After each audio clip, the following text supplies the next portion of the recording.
The Arizona Cardinals had it and lost it, losing to LA. Kyler Murray, 2 picks on the final 2 drives. We're sick. No doubt about it. It's a disgusting way for the Cardinals to basically hand the division to the LA Rams. We're breaking down heartbreaking loss for the Cards right now, PHNX Cardinals.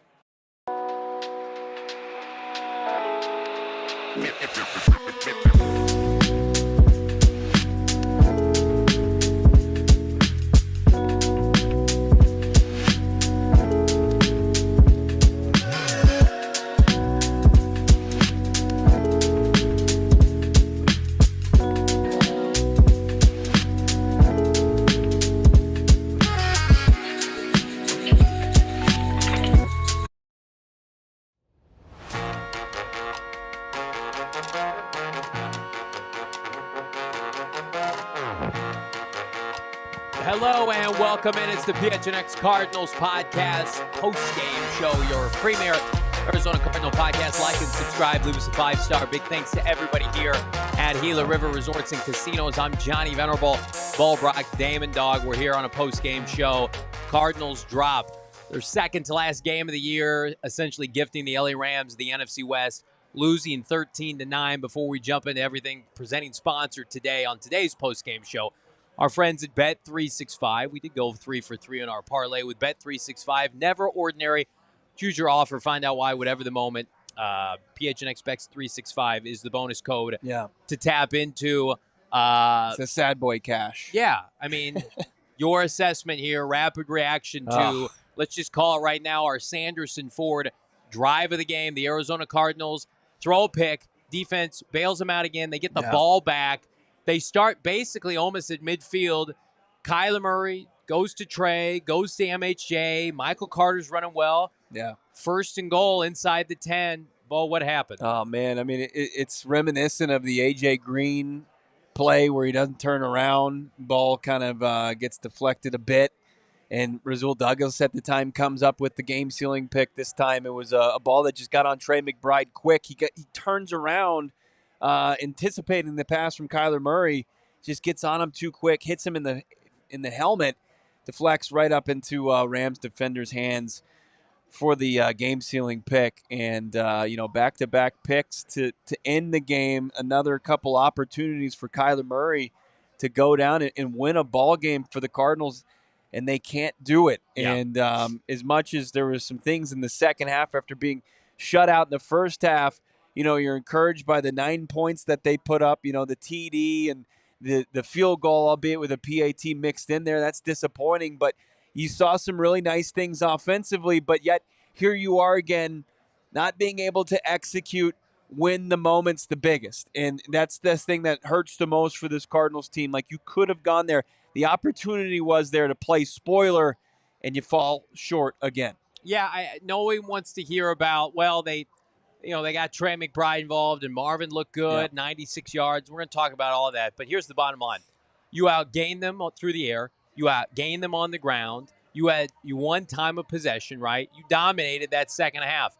The Rams had more points than you. Why? Because in the final 2 possessions, the most important possessions of that game, you threw interceptions. And whether you want to blame Kyler Murray or not, listen, was Kyler Murray pressured a lot? Absolutely. Tackles in the second half got their butts kicked. Was it a fluke play? I don't know if I'm putting it all on K1, but it's a results-based business. In year 6 of his career, you're either making plays or you're not making plays. I think the biggest question is, why is there disconnect with Trey McBride right there? Why does this team tighten up in the red zone? This is the most unfortunate outcome, I think, Bo, because it's you're ready to wrap your arms around Kyler Murray. You think he's poised to have a game-winning drive, and then something fluky happens, and it puts you now in this kind of gray space where you're what am I supposed to do with this? If I'm box score evaluating, I'm looking at this game, and it's Kyler Murray threw for 321 yards, but he had 2 picks. He had 2 picks in the fourth quarter. I mean, all these interceptions are coming in the fourth quarter post-bye, which, by the way, Cardinals are 1-5 now post-bye. You're sitting here, and it's are there things to be excited about? Did they make some strides? Sure. Yeah. But there's just too much meat on this bone offensively where we got a game to go left. There has to be changes to this unit because this defense, man, it is such a waste when this unit is holding the Rams to 13 points and under 300 yards, and you can't do a damn thing with it. Rams put up 3 points in the second half. I mean, tip of the cap to Nick Rollis's group who balled tonight. And I think even in the first half, like the 10 points that they put up were a product of, being put right back on the field, quickly after forcing 4 punts to start the game. I thought Steve Smith in the very little time I heard him speaking on the NFL Network post-game shows, like you look at the overall statistics for Kyler Murray and you can find a lot of positives. I think you can find that, across the board as far as this offense. But then you look at crunch time. You look at when the game is in the balance and the opportunities there to be had to win a ball game, and you're coming up short.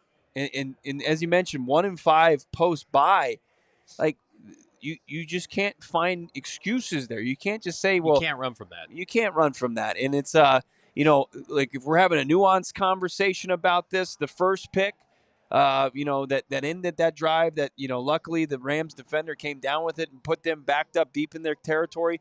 I mean, that play broke down immediately from the jump because Calvin Beachum was beat like a drum from Jared Verse, and Kyler Murray had to escape pressure. And it completely, blew that play up, and he was looking to make a play downfield. So, like, if we're having the conversation, like, is this loss completely on Kyler Murray's shoulders? No. I'll say no. But were there plays to be made, and when you look at it, like, who's gonna primarily take blame for it? It is going to be Kyler Murray. Yeah. But then again, like we're going to have Black Monday in the NFL in 2 weeks' time. And it's like you're not trading Kyler Murray that week, right? Kyler Murray is going to be your quarterback. And, barring something unforeseen, he's going to be your quarterback into next year. Can you get this fan base excited about more of this, right? And they'll try to sell this on. And I do believe this to some extent. Like Marv, there are encouraging signs with Marvin Harrison Jr. Great game from Marvin. Very good. Yeah. I know people were kind of knocking him for the interception. That's a tough play. But six catches on 10 targets. You got to go gadget arms on that? Guess. I mean, come on. But 96 yards, 16 yards per catch, and you felt his presence and rhythm targets. Yeah. He and Trey McBride have a chance to be a really special tandem. Yeah. They can run the ball effectively still. Nuanced route tree tonight from Marvin Harrison Jr. You saw him doing it in a variety of ways. 6 catches on 10 targets for 96 yards. I like what we saw from Marvin. Like, I'm not going to crush Kyler Murray completely. Like, is in a zero-sum world on the first opportunity to go down and win that game that ended up with the pick, with the ball intended for Marvin Harrison Jr. Yeah. I think that, it wasn't the worst play. Like it is basically serve as a punt. Like I'm not going to sit there and say, they got the ball back. And they did get the ball back. The defense was playing lights out in that second half. But like it still is, like I said, in the zero-sum world. Like you got to find a way to advance that drive. Like if we're continuing to have like conversations and fill in some gray area, like the 3rd and 17 play call sucked. I don't know what it was. Like I want to talk to our guy Michael Wilson and see what it was, like a flea flicker that turned into Michael Wilson running the football. He looked like he was going to do something else with it. It sets up a 4th and 10. Kelvin Beachum gets beat. It like when we're sitting here on the halftime show, we're talking and we're blaming and we're putting all the blame on the collective offensive group, from the play calling to the team out there on the field. Where, like, I think that there was, when you can kind of narrow this down as far as in crunch time, who didn't make the plays, like, you're looking at some usual suspects here. Yeah, I just feel like, listen, the Cardinals, Kyler Murray and this offense have had how many opportunities to win games in the fourth quarter the last 2 weeks? They didn't get it done. Overtime last week, defense gets a stop. They get the ball. They need a field goal to beat the Carolina Panthers. They can pick up, 1 first down. They go backwards. They set their defense up to fail. I mean, this week, same thing. Your defense, 13 points. Yeah. It's the NFL. You're getting beat by 13 points. I don't care what it looks like. You have the shoulder to have the blame. And again, like I feel like people are going to say, you got to pick a side here. I'm not picking a side. Kyler Murray and Drew Petzing are not calling plays well and quarterbacking well right now. I think like both of those things can be true. Like, Kyler Murray, his numbers look good, but again, the crunch time plays aren't there.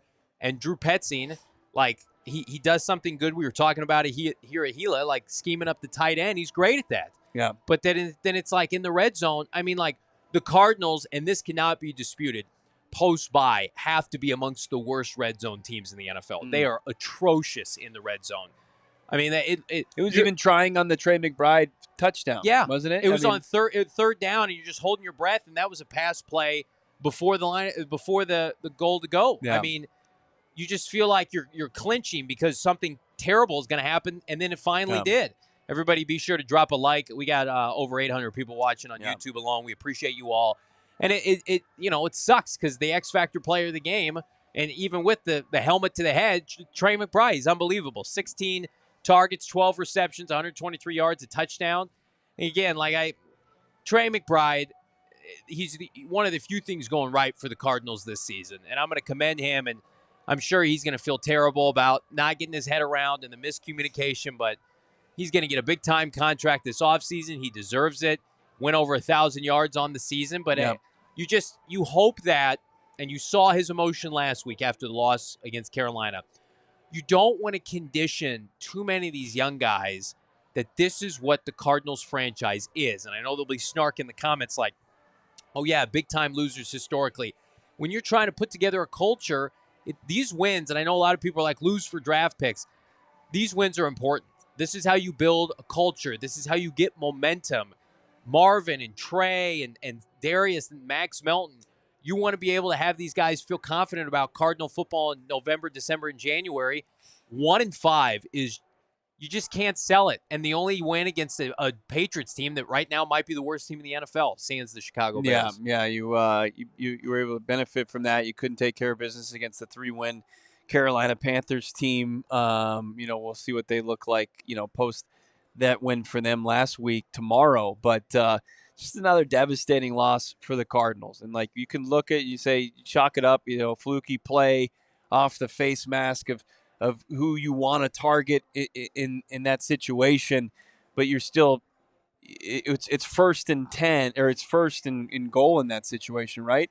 And you've got 2 timeouts, plenty of time to do whatever you want, and you just completely harpoon any ability to do anything after that. I mean, it's just, and you're sitting there and the game is over. Boom, just like that.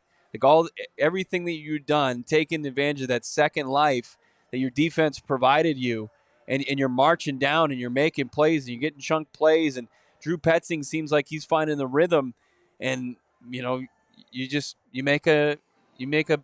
turn the ball over. You don't for whatever reason, as fluky as it might be, you don't take care of the football, which is the number one priority in Jonathan Gannon's Arizona Cardinals system. It really is this one.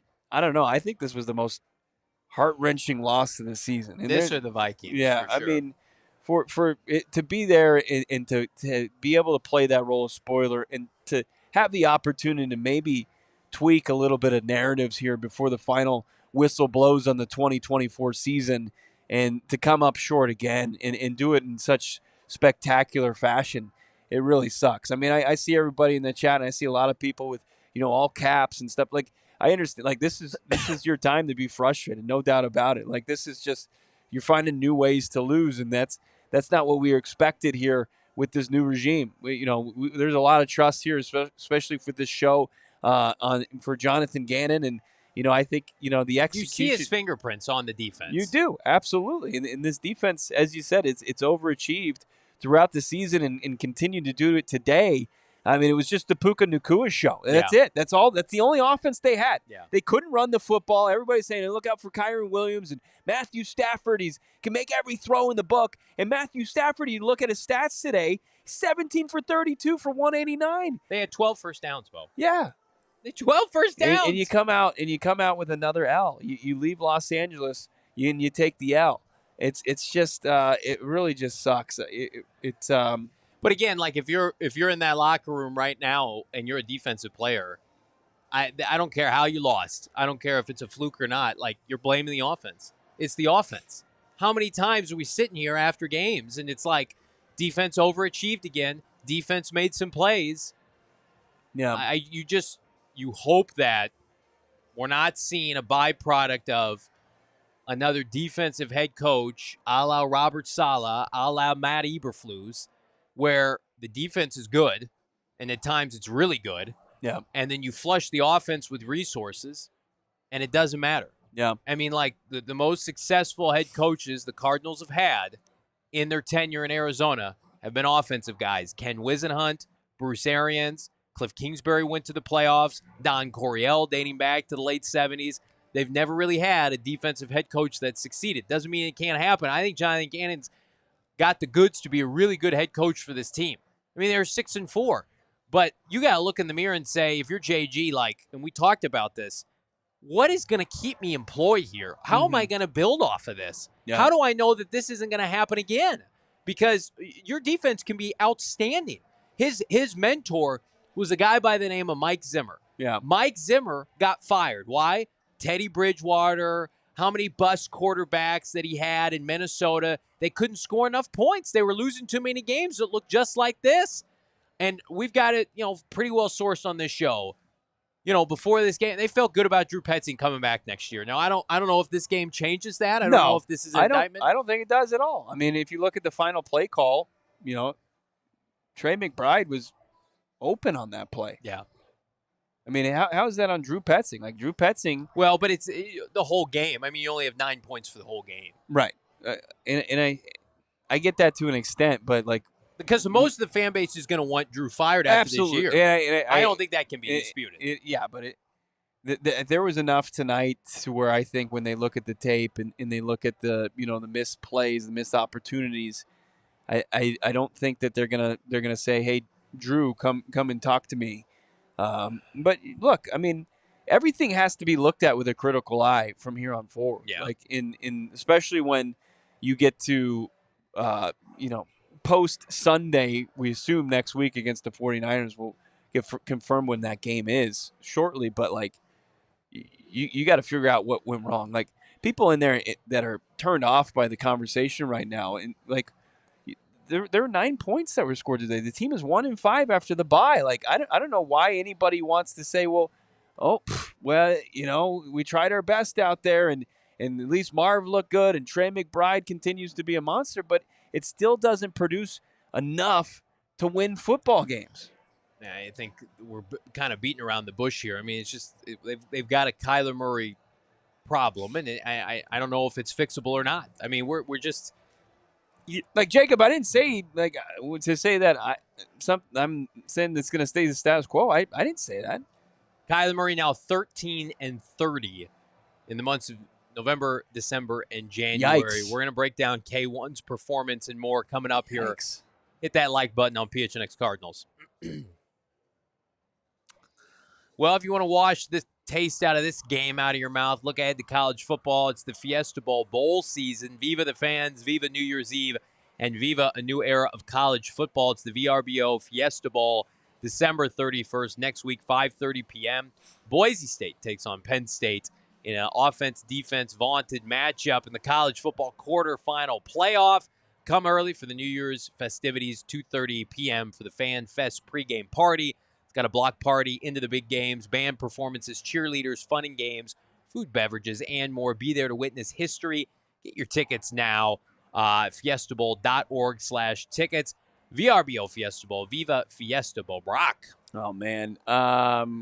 I love this Brandon Bills hat that I'm wearing tonight. Yeah. It's the PHNX pennant. It's a great one. We'll wrap it with pride. Also, you talk about a couple college teams in action, the Fiesta Bowl. Why don't you check out their campus collection as well? Brandon Bills is going to help you elevate your brand. Check it out right now. Go to brandonbills.com and use the code PHNX. 20% off your first order. It's going to be snapbacks, truckers, fitteds, beanies, tees. Brandon Bills has you covered with performance and style. If you're looking for some gear to make your brand stand apart from the crowd, well, just check out this Mesa company that's worldwide right now. Yeah, locally in Mesa, but worldwide, but not going to bog you down with big-time prices. Actually, you can save with that code PHNX, 20% off your first order. Head over to brandonbills.com. Use that code PHNX for 20% off. Love it. We got the whole collection right now, the PHNX locker, but check out everything and how you can elevate your brand at brandonbills.com. We got some Gannon post-game comments via our guy Craig Graylew of the team site. Yeah. Gannon saying sometimes the ball doesn't bounce your way regarding Murray on the pass intercepted. McBride said the defensive back made a good play. Yeah, it's frustrating. I'm sure Yeah. JG is mentally exhausted from a game like that. I wanted to come on this post-game show and talk about a Cardinal come-from-behind victory, talk about a Cardinal team that played with pride, and I think a lot of guys played with pride, and I guess the bar is so low you're happy that the Cardinals didn't quit tonight after losing to Carolina the way they did. But, I mean, they just – Bo, let me ask you this, because I think this is going to dominate, regardless of next weekend's finale against the San Francisco 49ers. Yeah. What is going to appease Cardinal fans in months of January, February? Let's look at it before free agency, before the draft. Cardinals come out, JG talks, Austin Ford talks. What do you think the Cardinals need to do to appease the fans, and do you think they will appease I the mean, fans? you're going to want to hear something that is going to preach accountability for, what went wrong here post-bye. Like, nobody's going to say, hey, nobody's more mad than we are, and we're going to go back to the drawing board, and really there's a lot of talk and no action. People need to see real change happen, and what that looks like. I think it's going to take a little bit of time for the offseason to materialize somewhat. Yeah. You have to look at this coaching staff, and I don't think it's going to continue with the status quo. But they need to figure out, okay, what's available and who could be a difference maker in what department, whether it's, the wide receiver, the passing game, could it be just a coordinator overall? Let me ask what's going to impact it? And I think they need to try to forecast what realistically the quarterback market would look like. Let me ask you this. Why did it take until week 17 for Kyler Murray to throw the ball downfield, 6.7 yards per attempt, over 300 yards passing, Trey McBride over 100, Marv 96? It seems cliche, but it's like, why can't the Cardinals throw deep every week like this? I know it only materialized to 9 points, but why do you think it looked differently this week? Do you think that they heard the outside noise? Do you think they were like, well, we don't have James Conner, we're going to mix it up a little bit? Because the unfortunate part is, between the 20s, this was one of their most effective games this year. But unfortunately, especially in the first half, you're not converting points. It doesn't matter. But I feel like Kyler Murray was allowed to let it rip a little bit today. Doesn't mean he came up clutch in the end. He did not. But that's the problem, is they just don't know who they want to be. I think Mark Hicks here, he said, as far as the Rams defense, I mean, the Cardinals were able to throw the ball on them in week 2. And that continued to be, a common theme from throughout the season. Like, you'd heard that they were going to throw the ball around a little bit this week, and they did. They were able to move the ball pretty well between the 20s, and then just couldn't get it done around the money area in the red zone. But so you look in, the passing stats, cosmetically look good, but when it comes down to what matters as far as points on the scoreboard, they weren't there. I mean, Kyler passed close to 69% completion percentage, 321 through the air, his second 300-yard passing game of the season, right? But he just throws one touchdown and to go with the 2 picks that were on back-to-back drives to close that game out. Can I just get to the super chat here real quick? Mike Kafka saying that, it was not Kyler Murray's fault, so let's quit talking replacing Kyler Murray. And I think that you can say, Mike, that that interception at the end was unfortunate. Kyler played well mostly this game in the second half, but the Cardinals, they didn't score any points in the first half, Mike. The Cardinals have 17 passing touchdowns this year. That's going to remain dead last in the NFL after this weekend.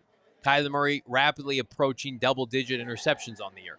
Kyler Murray is not having a great year, and it's a byproduct of his finish. And I don't know how you can ever feel good now about Kyler Murray going into a season saying, oh, yeah, this is going to be the year that they put it all together for 18 games, when we've got a sample size now that this is robust. Like, I get fired up, Mike, more than anybody watching Kyler Murray tear it up in September and October. But this is too consistent now. And I understand why people are saying, well, if you fire Drew Petzing and you get somebody else, then it's just changing deck chairs on the Titanic, respectfully. Like, I don't know, Mike, but here's what I'm going to tell you. That we're watching quarterbacks around the NFL throw for robust passing statistics with less weapons. I mean, Bo Nix doesn't have Trey McBride or Marvin Harrison Jr., and he threw 3 touchdowns today. Now, if you want to say that's because of Sean Payton, like I feel like, Mike, at this point, with one playoff berth in 6 years, if you're not talking about replacing a guy or at least having a conversation of bringing competition in or putting pressure on him to be better, what are we talking about? The Cardinals should not sit back right now, given everything, and just say, like, quarterback position, we're set. And I don't think they will. But I just feel like if you're putting it out into the ether that they're good to go and we don't need to look, I'm going to tell you right now, I don't think the Cardinals are going to operate that way, because if the Cardinals are so staunchly committed to Drew Petzing, well, indirectly or directly, who does that point the finger at? It's the franchise quarterback. Yeah. Look, 5 touchdowns to 8 interceptions post-bye. Is that winning football? That's why you're losing. You're losing because if Kyler Murray was playing better than he is, the Cardinals would be in the playoff mix. Hell, they might be in the playoffs already. They couldn't score points against Seattle. They couldn't score points against the Minnesota Vikings. They couldn't score points when it mattered against the Seattle Seahawks at home. He threw 2 interceptions in the first half that basically sunk that game. Last week against Carolina, the offense was abysmal in the first half. Defense was exhausted. And tonight, they couldn't score 14 points to win a football game. I mean, the defense has been a massive, overachiever this year. And the Cardinals are still going to finish with probably 7 wins. That's a huge indictment of the offense. Yeah, it absolutely is. I mean, you look at this box score and you scratch your head because you see the final score and it doesn't match up, the production from, at least how well the Cardinals played on defense and, the numbers that they put up offensively. Like, they outgamed the Rams basically in every category. 113 on the ground. Michael Carter did a really good job in relief of James Conner, who couldn't go after trying to give it a go early in that game because of that knee issue. Hopefully he didn't aggravate anything serious trying to play after getting injured last week in Carolina. And then, the McBride 12-catch, 123-yard performance in his first touchdown of the season receiving. Marvin Harrison Jr. with the 96-yard performance. Plays by Michael Wilson, plays by Higgins, plays by Zay Jones with a beautiful toe tap. But, like, when it came down to it, and then also we'll throw Kyler in there, as I said, 321.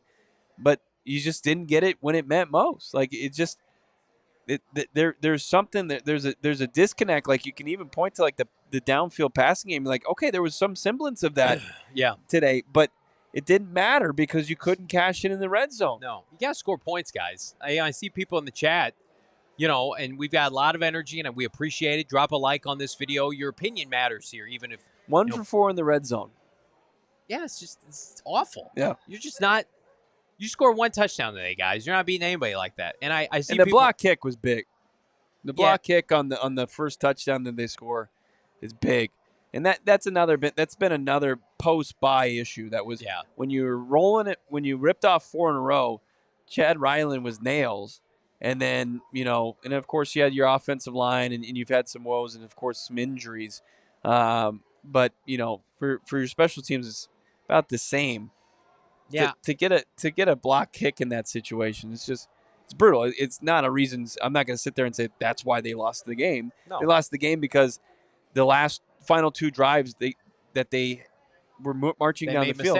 They made mistakes, and they didn't end up getting the touchdown that they needed necessary to win the football game. Let's count some cards here on a PHNX Cardinals post-game show here at Gila River Resorts, brought to you by Gila. Marvin Harrison Jr., we can have the conversation in his second, 96 yards, one of his best games of the season, a game he can build upon, a silver lining, if you will. I hope he is able to continue this in the finale against San Francisco. He owns the Rams. He does. Yeah. If we could just play the Rams every week, Marvin looks smooth. I love the underneath routes. He was consistently open. He was abusing defensive backs at times. Like, this is the Marvin Harrison Jr. you drafted. Made tough catches. Yep. The one on the 50-50 balls, he came down with it. Yep. Loved what I saw from Marv for the most part in that game. Yeah, and I think this is who he can be every week in the right situation. Kyler, obviously, we talked about the 2 picks, and then Michael Carter, more than commendable. 70 yards on the ground. He caught 2 passes, looked shifty, looked explosive. Certainly should have made a case all year to be a part of this backfield.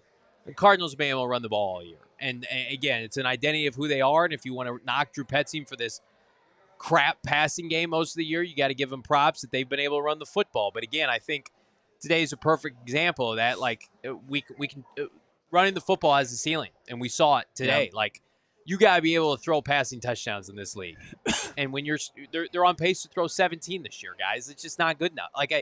Kyler Murray right now is closer to the Derek Carrs of the world in about 15, 16, 17 in the NFL, where if everything breaks right, you can make the playoffs as a wild card team. But don't you think so? That's where we're at right now. That is the unfortunate, brutal reality in which we're living in right now. Quarterback purgatory right in the middle. Yeah, the tiers, it's an unfavorable tier right now because you can't justify any higher with the caliber of play that you've seen the last 6 games. Yeah.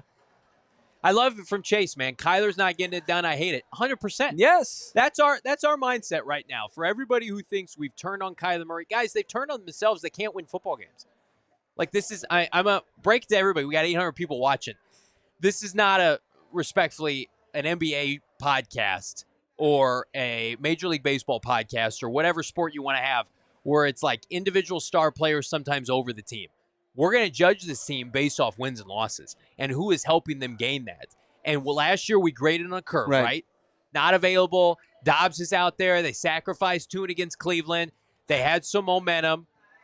I'm taking everything at face value. I'm putting aside the people respectfully that are like, look, they've almost doubled their win total. The defense has been outstanding this year. That's a playoff caliber defense for most every week this year. The offense is the byproduct of inefficient passing game and quarterback play. And it's going to keep you out of the playoffs, guys. Not your run game. Save for today, like your pass protection's been good. It has not been bad this year. It's been above average. Your passing game blew it for you this year. And who pulls the trigger on that? Your quarterback. And then, of course, your offensive coordinator, which is why we're having this conversation every Coach week. Caden Williams saying we were talking MVP conversation after 10 games when the Cardinals were 6-4. You're damn right we were. Then what happened? And then the play is falling off a cliff. Coach, he's got 5 touchdowns in 6 games. 5 touchdowns and 8 interceptions. I mean, Joe Burrow threw how many? 3-4 touchdowns today? I mean, like, I'm putting Kyler Murray in the class of the guys who are starting games. And the guys who are starting games going to the playoffs that are in year 5, 6, 7, 8 are established guys. And Kyler Murray has fallen into this category now of slightly above average, going to keep you in some games, going to win you some games early in the year. But, are you willing to say, like, at times he's a liability at the end of the year? Because that's what it feels like. Yeah, I mean, there are plays that he makes every game that not a lot of quarterbacks can make. No doubt. Right? No doubt. And he does, and he's put them in positions to win football games that they probably shouldn't have been in that position for. But what we've seen is a glass ceiling here at the end of the season that he can't break through. No.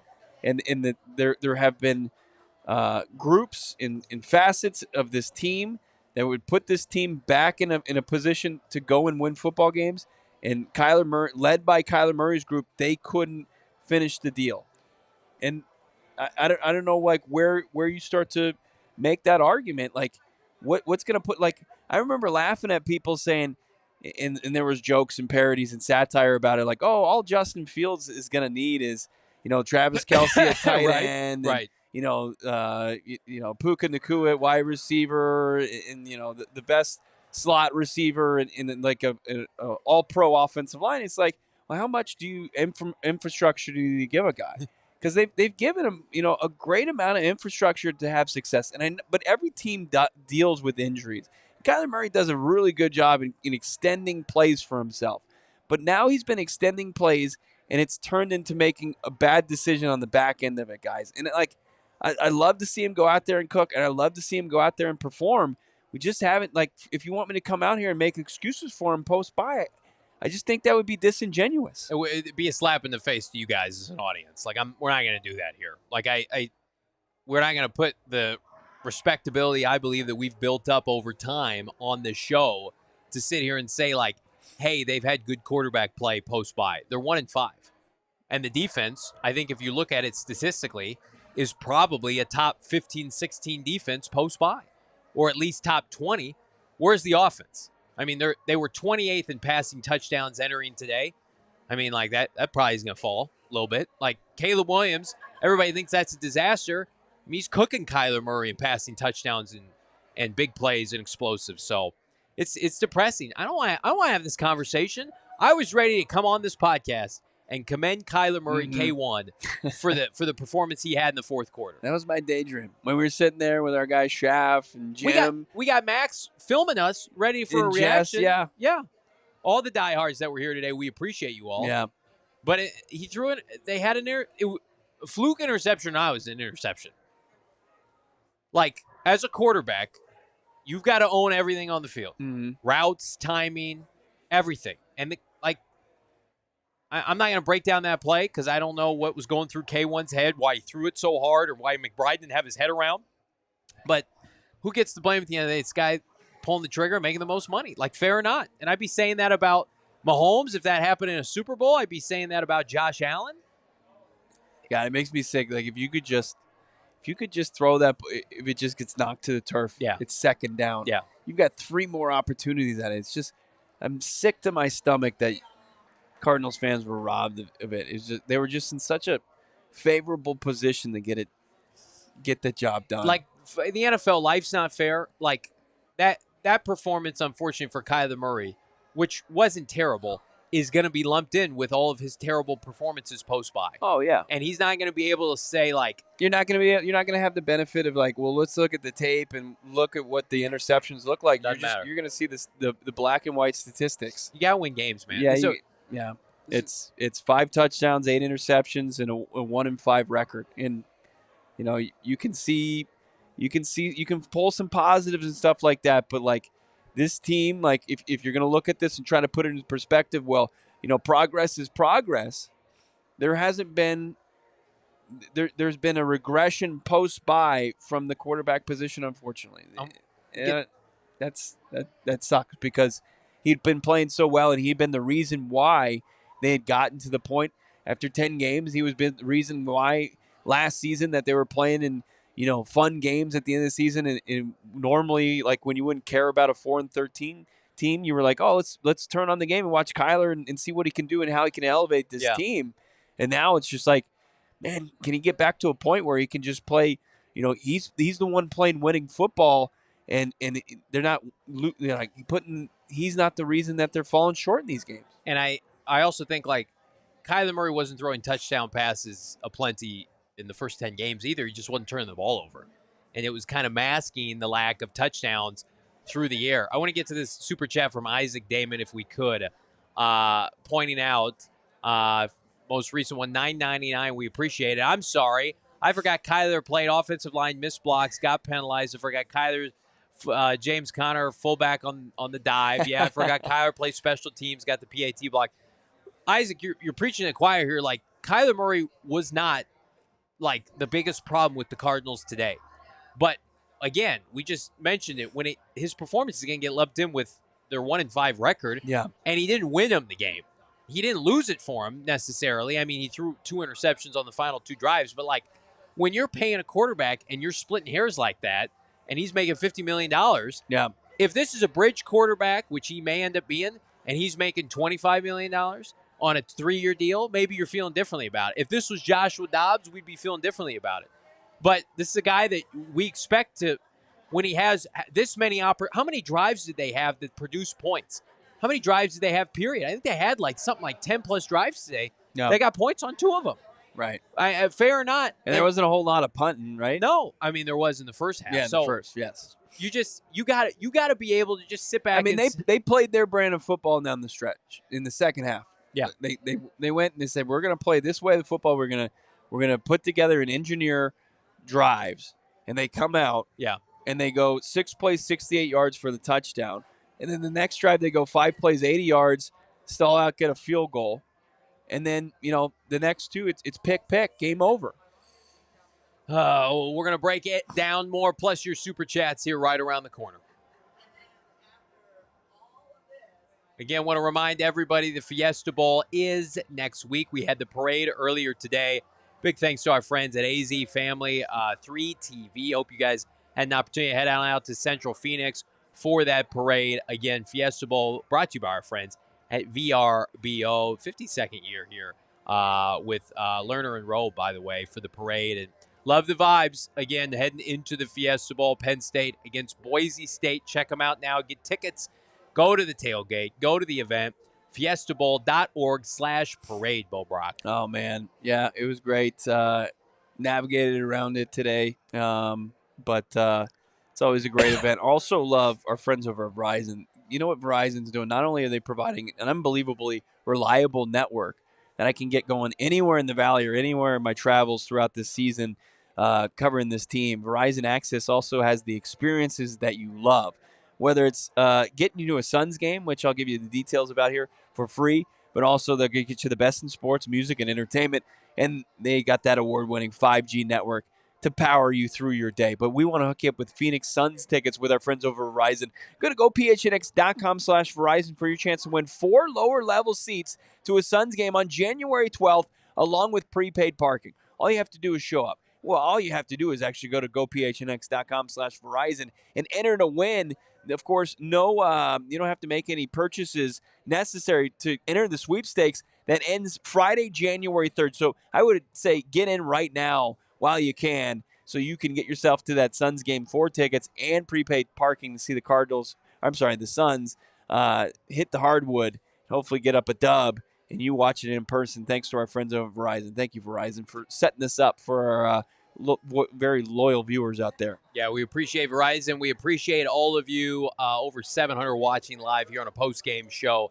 Drop a like on this video. Let's get to Desert Financial. By the numbers via our friends, Desert Financial Credit Union. And it's an ugly graphic, mostly because the Arizona Cardinals dominated everything but 1 to 2 categories. Takeaways, red zone efficiency. I mean, they dominated in total yards. They dominated in passing yards and rushing yards. I mean, the Rams, they didn't really have the ball in the second half. Yeah. I mean, they scored 3 points in the second half.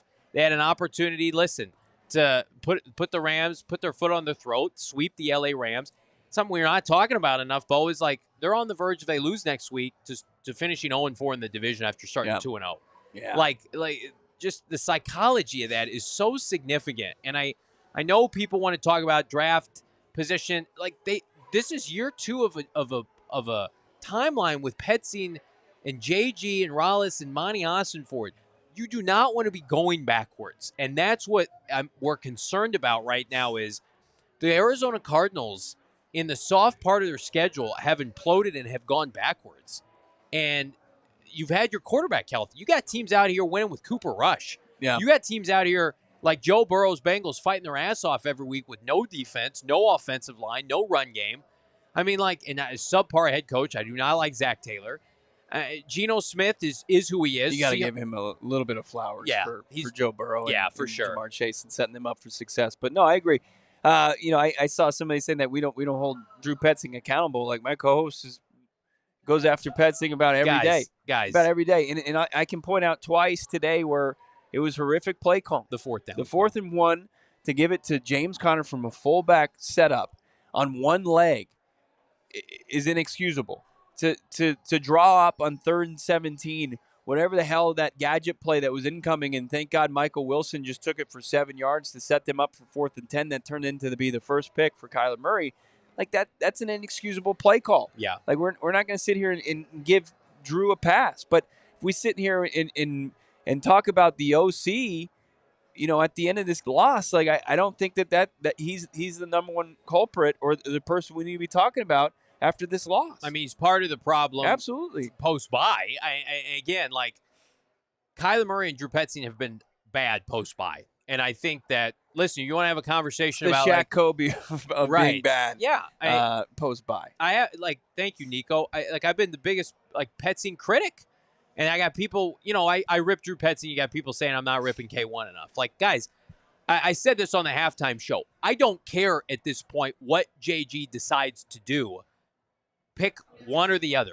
You want to roll with K1? You want to fire Drew Petzing? I'll support that. You want to roll with Drew Petzing and you want to get another quarterback because that's your right as head coach. Gannon and Ossenford should be able to pick their quarterback at the end of the day. Like, I have no issue with any of that. Yeah. But pick a direction. Here's what I will take issue with. Going into this offseason with the status quo and talking about maturation process another year in the system. I don't give a flip about this system. Bo Nix has lit the world on fire with lesser weapons because he's got Sean Payton, and they figured it out. Like, that team has no talent. They're putting up big plays every week. Jaden Daniels, every week. Cooper Rush. Like, nobody wants to hear with a seventh-year quarterback and an all-pro tight end and a stud wide receiver that they need more time. You're out of time. So it's either a quarterback or a coordinator problem.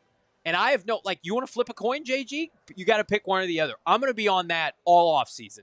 If they say, we're going to run it back with Petzing, we're going to run it back with K1, I mean, you better bring in competition then. If they bring, I'm going to tell you, everybody right now, that we heard very likely Drew Petzing's returning next year. Okay? Yeah. And I don't think, to your point, anything today did anything to behoove them from pivoting off of that. Right. If Drew Petzing's around, I think I'd be pretty surprised if there wasn't a quarterback capable of starting also brought in this offseason. I don't doubt that. I mean, I was saying that last week. You guys were asking, what is the logical solution, or, because you don't have a pivot point here, right? Like, we're looking at this offseason, and there's a lot of quarterback hungry teams out there and not enough quarterbacks. And, some of the options are man, it's just nightmare fuel to think about. Like, so bad. Are you kicking the tires on a 37-year-old Russell Wilson, or, are you going to be the team that takes the chance on Daniel Jones? Or, you look at this quarterback draft and you got question marks even at the top. Like, just take a look at Shadur Sanders' performance against BYU today. Horrendous, right? It becomes like, okay, so if you're going to pivot off of Kyler Murray, you got to have a plan in place. And, you better be sure that you can get one of those guys if you're going to move off of them. And if you're going to move off of Kyler Murray, you got to make that decision before, March, before free agency, because otherwise you're going to be playing catch up. And that's not a good, at the most important position in sports, you can't do that. So logically, what does it look like? Yeah. Do you go out there and do you put the pressure on K1 to perform by putting somebody that's capable behind him and that's going to push the envelope? I think that's probably your best bet. I think the play probably is, I don't think it's a Justin Fields or a Malik Willis in free agency. I think the Cardinals feel like they can be in a position where, Kyler Murray as a veteran is enough.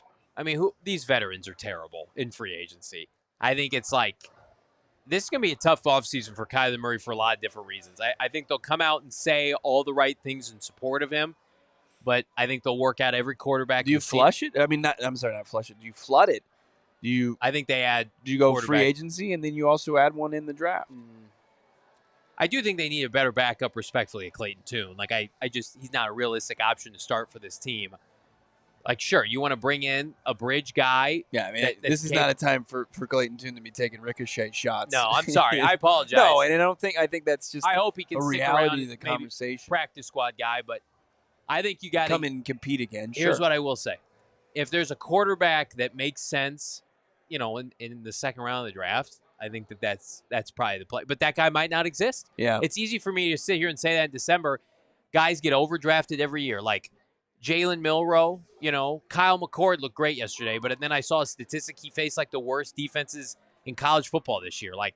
I don't think a 5th, 6th, 7th round pick is going to be a competitive, counterpart to Kyler Murray. To put heat on Kyler Murray, you would have to go out and get a proven veteran that started in the NFL or use the 1st or 2nd round pick on a quarterback. And either way, Kyler Murray's not going to like that. But if you here's my thought process. If you're trying to be Team Kyler Murray this offseason and show him the support, but also give him sense of urgency, I honestly think, I don't think they're going to do this, but the best play is to fire Drew Petzing, show Kyler Murray one last chance. We're going to get you a new OC. We're going to go all in with you. And then at least if Kyler Murray implodes next year, then you can go all in. How many OC? You got to have somebody in mind. Because how many openings are going to be? How many new head coaches are going to be? How many new OCs are going to be there? I mean, Gannon, at least unlike Cliff Kingsbury, he's got a his Rolodex is deeper. Absolutely. And hopefully people would want to work with Marv and Trey, and you would have to assure that OC, if Kyler implodes, you're my guy post K1. I don't think they're firing Drew Petzing. I think Drew Petzing is going to be calling plays for this team in 2025. So that would lead you to believe like competition's coming in for Kyler Murray at the least, and at the craziest. Guys, like you finish 1-6 in the NFL and you throw 17 touchdown passes. Everything's on the table. I'm sorry. That's just Right, I'm and not saying that to be a bad guy here. No, you are a bad guy though. I am. I'm the worst I mean, guy. as far as According to the chat, no one's worse. you've lost the luxury. Like I think that the Cardinals showed Kyler Murray the ultimate respect, and I think before the bye, like many of us, were big believers that he could be the guy to take this team where they wanted to go. Right? When you look at the skill set, you look at the competitiveness, you look at the drive, what he puts in on and off the field. But you just haven't seen the results post bye, and I think with that, like I said, they gave him the ultimate respect. It's like, we're not going to give you anybody that's going to push for your job. Like, we're never going to put you in a position where you feel uneasy about it. We're going to get this guy that we want, we think we can develop him and then be a backup, and you're just going to go do your thing. But I think like staring down going 1-6 post bye potentially, if you lose out, you have to bring in a contingency plan. They'll bring in another quarterback. Yeah. I mean, the Niners next week, you're not good. Their defense is terrible, and if they beat you in your building, it's not going to be a good look. BKSD TV saying I suggested Kirk Cousins. I said that because I think that I believe Drew Petzing would like Kirk Cousins. Yeah. He would not be my choice. I honestly feel like these free agent quarterbacks, you're wasting your time. To me, it's like, if you love a quarterback in this draft, go get that quarterback. Like, I think Gannon and Austin Ford, and like that's the other part that I failed to mention, Bo, is like they're going to be working out every Senior Bowl quarterback, every quarterback in the draft. They're going to be doing top 30 visits. Like, if you're Kyler Murray, that should piss you off. I think that one of the realities people have to deal with here is, like, I see somebody going all caps on us about bringing back Drew Petzing. I love that. That's more like what the organization is trending towards. We're just forecasting what the organization is going to do, not what Johnny would do. I think Johnny is already drawn his line in the sand. I haven't seen enough good things from Drew Petzing. Right, that you would move on from Drew Petzing. So just for full context, when we have this conversation, like, trying to prepare everybody. Why would we have a conversation of them moving off from the play caller when in reality they're going to keep the play caller? So what's your other opportunity to improve, this offense and maybe improve the quarterback play? So that just becomes part of it. Oh man, it's and the thing that they will benefit from is, they've got a lot of their draft capital remaining. They're going to have ample cap space. They're a young team. And you look at how the Vikings, when they did move off of your boy Kirk Cousins last year, and how they talked about that position. And it's like, okay, you've got a guy that you have to go, you can, spend a lot of money on, and then, you can maybe cut some corners as far as his infrastructure. Yeah. And then there's guys that you have to build a really sound infrastructure around in order to compete. And I think they kind of did the latter there. And the Cardinals still have the opportunity to do that. But here's my issue. Yeah. How do you get better offensively? What do you do? I mean, I think there's still upgrades you can make to the offensive line. I think statistically, but their offensive line hasn't been a problem. It hasn't been a glaring problem. No, I think, but I think you can still upgrade it and get strong, fortify it. But I think the play is like, can we just make a defense that's top 10, get takeaways, turnovers? Can we have an offense that's even, God forbid, more conservative next year, where you're a defensive team? I mean, it's really disappointing. And I think that all options should be on the table. But like Kyler Murray being a franchise quarterback savior, hosting Lombardi trophies, I hate to say it, I feel like that time has passed. I feel like now it's just trying to salvage the relationship, and putting on a brave face. And again, this isn't to knock him as a person. It's just not good enough. November, December, you're just not winning enough games with him. And I'm in the business. This fan base should be in the business of wanting to win games and hosting Lombardi trophies. We wanted to be in the business of watching him deconstruct the narrative surrounding him that he can't win games in November and December and January. And unfortunately, that hasn't happened. It's tough, man. Yeah, and it's this reality of the situation. Also, where do the Cardinals stand? Good Lord, ahead of the draft. We're going to have updated draft standings right around the corner here. Don't step away on PHNX Cardinals, plus your Super Chats.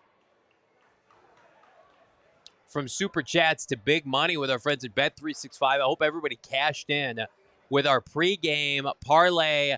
It was cooked up by our very own sweet baby boy, Damon Dawg. Yeah. 3 for 3 on his debut parlay, boosted with Bet365, 300 to 350. Shane's fired. Damon he cooked in the lab with this one. Marvin over 4 receptions, check. Cardinals stay within 7.5 points, check. And, of course, sweet baby Trey over 50-plus yards. That was the easiest. We made big money with Bet365. You can, too. Download the app today. Use the bonus code PHNX365 when you sign up. Choose your offer. Find out why. Whatever the moment, never ordinary. You got to be 21 years and older. Physically located here in AZ. If you were someone you know has a gambling problem, wants help, call 1-800-NEXT-STEP. Text NEXT STEP to 53342 or visit problemgambling.az.gov, Bo, for more info. Oh, man. Yeah, you love that. Bet365. You also love getting into all the events that you love, whether it's concerts or sporting events, and Game Time is your best bet to do that. We love their new feature right now, Game Time Picks. This is unbelievable what's going on. Getting people together for the holiday season. They filter out all the fluff to the show so you can get incredible deals and great seats. You don't have to waste any time searching through thousands of tickets. You don't have time to sift through seat by seat and try to figure out, okay, why is this price and why is this that price? No, they're going to find it and get you the best tickets to whatever event you might be seeking tickets to. We love it. They've got an unbelievable deal for the finale there for the Cardinals. You could probably get in the State Farm Stadium for a great deal. Go to a concert you've been craving to see. Suns game, ASU hoops. You've got, I'm sure, some people trying to get to the Peach Bowl. Yep. You could get into the game with Game Time. Download the Game Time app, create an account, use the code PHNX for $20 off your first order. That's terms apply. They can create that account, redeem code PHNX for $20 off. Download Game Time today. What time is it? Game Time. I want to get to this super chat here. Jalen Blair, friend of the program, points out that, once here we go. I think we've got it. $5. The offense isn't what we thought because MHJ is who we thought he would be as a rookie, but nobody wants to have that discussion. I think it's, Jalen, respectfully, I think it's the opposite. I think they've misused him. I think finally tonight they started playing to some of his strengths, the underneath throws, easy completions, letting him build up confidence, rhythm passing. I thought that the throws and the route tree that was made available were very high percentage conversion, and you saw a separation, 96 yards. I mean, Marv to me was like the bright spot of this game, sans like Trey McBride. Like Marvin Harrison Jr. is going to have about 900 yards, 7 or 8 touchdowns as a rookie in a year where the Cardinals legitimately could not do a forward pass. I think to me like that makes me It's pretty incredible. That makes me feel pretty good. Like, hey, with a competent quarterback OC combination, whether it's the same one or both or one is gone, Marvin Harrison Jr. next year, like, floor should be about 1,200 yards and 12 touchdowns. And it's like, okay, now we're getting somewhere. As difficult as it looked, like, today he looked like the solution. But I think Jalen, with the Cardinals don't, Jalen, throw passing touchdowns to anybody. Trey McBride, it was a flippin' chore to get him a touchdown here in Week 17, and people are talking about it, snarky national media, like, oh my God, it's been 84 years. Like, I'm not putting it on a kid who in 2 games against the Rams this year destroyed the LA Rams. Yeah. Like, I just feel like he needs to get better. He will. Give him an offseason, let him decompress. Like, I feel, thank God, I feel good about Marvin Harrison Jr. today, Bo. Yeah, I feel really good about it. It was the performance we needed to see that we've been craving for far too long. They were few and far between, and another opportunity to kind of end on a high note. I also saw somebody asking, like, where was all the goodwill that we saw created from, the Pittsburgh win last year and the Eagles win last year and a close loss to the Seahawks? This is a results league.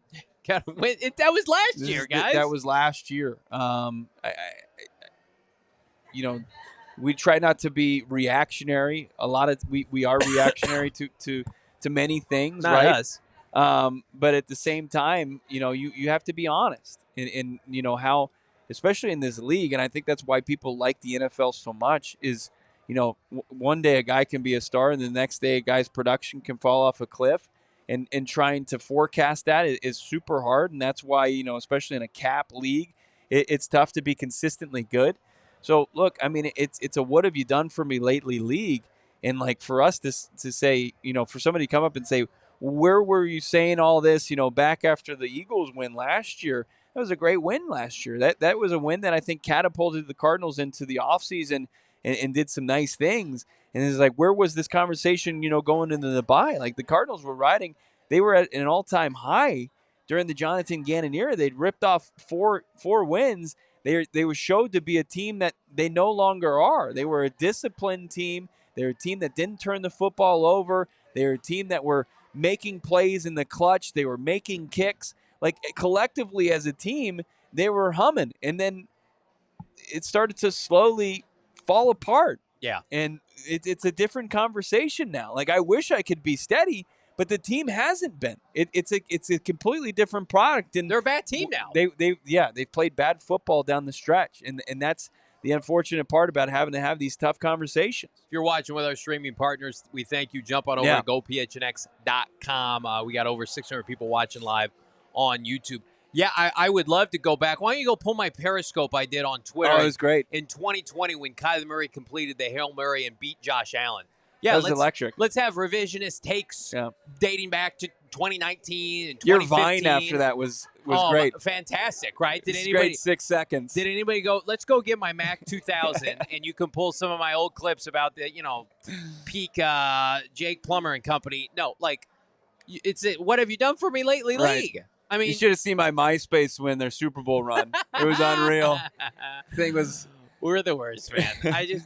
Listen, and then people view that, though. My top 8 friends were gross. Tom was surrounded by some people. You guys were like, man, you changed. Well, that's the point. It's like, you were such a Kyler Murray defender, and now you're a hater, and you're just reactionary. No, I have friends. We have new information. A lot of it has been pre-existing, and it's compounded now. Here's the information. They had the playoffs. The NFC West was there. It was this Rams team's not any good. They barely beat the Jets last week. They're asked today. They were asking to get beat. Everybody beats the Seahawks, but the Cardinals and the Bears. The NFC West was there for you. It was there for Kyler Murray to win for the first time in his career, and they imploded.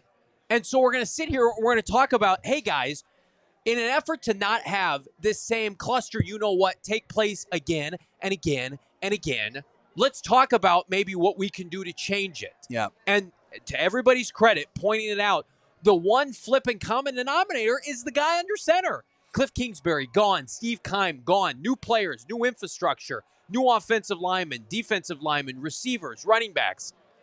Kyler Murray, after Thanksgiving, is one of the worst quarterbacks in the NFL. Yeah. And I hate that. I want him to be great. Yeah, look, I mean, I brought up the Vikings again, and them deciding to move off of Kirk Cousins because they saw a ceiling there. Like, you could, there's a big contingent of Kirk truthers out there that believe, because you can spin and look at his statistics and say, hey, this guy is a fringe top 10 quarterback, if not in that. And I know a lot has changed, obviously, with his previous performances of benching, but like, that existed in Vikings land, and they moved off of it, and they continued to build the team. I'm in the camp, and I love his brand and his style of play, and I want to see Kyler Murray and the Cardinals not have to do that and end in divorce. Yeah. But, just how things have gone right now, Cardinals have to put themselves in a position to pivot or change direction there at that position. Kyler's the last man standing from the prior regime. The brain trust. Keim, Cliff, Kyler. Kyler's the last guy. And so he's going to bear the brunt of the criticism. I think to be fair, like, I don't think that this is a continuation of what people thought or perceived back in those days. Okay. Like, the idea that this guy played video games, or he I don't think so. on the sideline, or he's not a leader. I think sure, he's shown that he's a leader in that locker room. He's done a lot of great things under Jonathan Gannon. It's just the play has plateaued to dipped, and that's where he's going to have to do an about face here. He's going to have to change that. Well, Teo Mackey, this quote from earlier this week from the flagship station for the Arizona Cardinals. This Ossenfort quote now, I think, rings true. And this is before the game. Ossenfort said this week, when Kyler Murray's playing at a high level, we've shown that we can compete with just about anybody. We've also seen that when we're not playing at a high level and we're turning the ball over and not taking the ball away, we can lose to anybody. Yeah. And it's like, here's what I'll say. Cardinals can clean up the interceptions, I think, with Kyler Murray. But then, when am I ever getting robust passing numbers? You can't have your cake and eat it, too. At some point, you want to turn the ball over. You want to have a couple picks. Stafford throws picks. Joe Burrow. You have to be able to throw passing touchdowns at a high level to make $50 million. Yeah. You're not being paid $50 million to be a game manager. Yeah. Here, let me answer this here. Marley P saying, next year if we make the playoffs, I don't want you guys don't get to say anything. You get to sit in the corner. Well, guess what? That ain't happening. I'll actually be out in the forefront of people yelling and screaming and saying, yeah, Kyler, he turned it around. He got us here. I will be the loudest and in your face. Yeah, I'm not sitting in the corner there. I've been waiting too damn long. This sucks. I was sick back there watching this happen. It was disgusting. But I'm not going to sit here and say, well, he's not part of the problem because he has been posed by. Guys, this is the NFL, man. The Cardinals were in a position to win the NFC West and blew it, and it's mostly due to poor quarterback play. They had 9 points today. We got people saying, they can't put it on the offense. What? They scored 9 points. They scored 9 points. Hey, when we're in the playoffs next year. I hope that happens. You think you're sticking it to us? I want that. I've covered this team professionally for over half a decade. They stink. They're always bad. They always stink after Thanksgiving. They're one of the worst teams in the NFL. I'm going to stick it to you. You're going to go to the postseason. You're not allowed to do shows or have a parade or whatever. Awesome. I want it more than anybody. And this team always lets me down. What do you guys want? They started 9-1 and didn't win their division. They finished with 11 wins. A couple of those wins were from Colt McCoy. Can't win it all.